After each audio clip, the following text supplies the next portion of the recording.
This flyover was produced from NASA images taken from orbit. The blue circle indicates the area the rover will likely land. The arcing hills in the center, about 1,600 feet high and are the rim of Jezero crater. The central goal of Mars 2020 is to learn whether life ever existed on Mars. It's too cold and dry for life to exist on the Martian surface today. But after Jezero crater formed billions of years ago, water filled it to form a deep lake, about the same size as Lake Tahoe.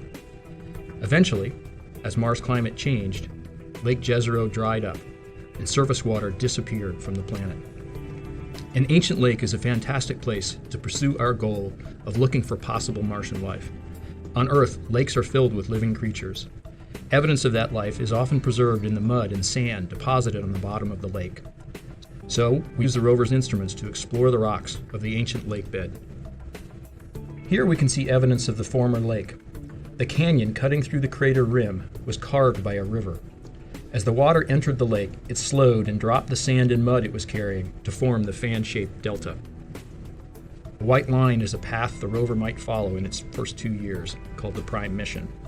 During this period, we'll use the rover science instruments to analyze the lake sediments. After we explore the delta, we hope to investigate the shoreline of the former lake. To get there, we have to traverse around a sea of modern sand dunes. From this perspective, you can see former shorelines curving around a headland. We can picture waves in Lake Jezero beating on a sandy beach. And finally, we will press on to the crater rim.